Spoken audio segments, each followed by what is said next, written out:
তো তোমরা সবাই কেমন আছো? আমি এখন কথা বলবো সন অফ সর্দার 2 নিয়ে, যেটা কিন্তু সন অফ সর্দার এর সিকুয়েল, যেটা 2014 সালে এসেছিল। আমি প্রথম পার্টটা দেখিনি। প্রথম পার্টটা দেখার পরে আমি দুটোর ভিতর অবশ্যই কম্পেয়ার করার চেষ্টা করব, সেটা নিয়ে একটা ভিডিও তৈরি করব। চলো এখন সন অফ সর্দার 2 নিয়ে কথা বলা যাক। এটা তোমরা যদি এর প্রথম পার্ট দেখে না থাকো তাহলে আমি তোমাদের বলে দেই, এর প্রথম পার্ট দেখার কোনো প্রয়োজন নেই, কারণ ওই গল্পের সাথে এই গল্পের কোনো মিল নেই। ওই গল্পর হিরোইন থেকে শুরু করে প্রত্যেকটা কাস্টেরই কিন্তু এখানে পরিবর্তন করা হয়েছে, শুধু নায়ক অজয় দেবগনই আছে। তো চলো এবার কাহিনীটা নিয়ে কথা বলি। এখানে অজয় দেবগন পাঞ্জাবে থাকতো, পাঞ্জাব থেকে তার স্ত্রী থাকতো লন্ডন বা এরকম কোন একটা দেশে। তো সে দেশে ভিসা পাওয়ার পরে সে ওই দেশে তার স্ত্রীর কাছে চলে যায়। পরে গিয়ে সে জানতে পারে তার স্ত্রী অন্য একজনের সাথে অ্যাফেয়ার চলছিল, তো এই কারণে সে ডিভোর্স চায় তার কাছে। এরপর গিয়ে অজয় দেবগন তো ওখান থেকে বের হয়ে মৃণাল ঠাকুর মানে তার বাসায় চলে যায়। তারা কিন্তু পাকিস্তানি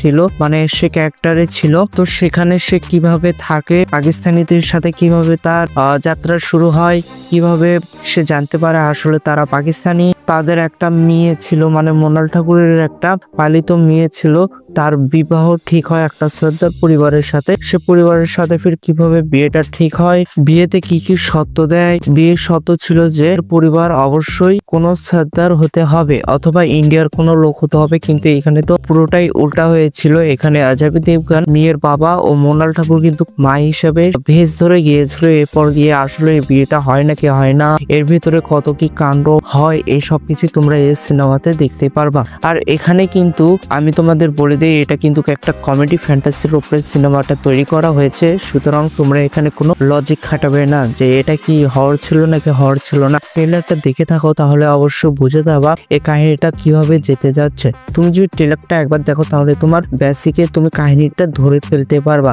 এরপরে কি হচ্ছে না হচ্ছে এই সব কিছু জানতে পারবা। তবে হ্যাঁ, তুমি যদি একটা ভালো কমেডি এক্সপেক্ট করতে চাচ্ছ এই সিনেমা থেকে, তাহলে আমি তোমাদের বলে দেবো এটা সম্পূর্ণ তোমাদের একটা রং আইডিয়া হবে।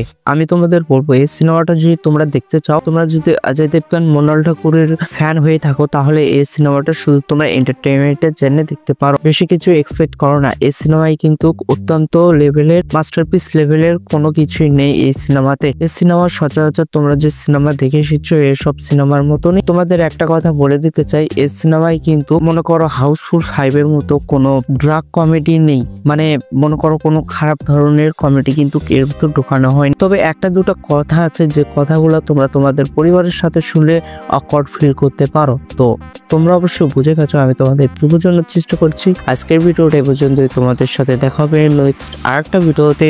Good bye.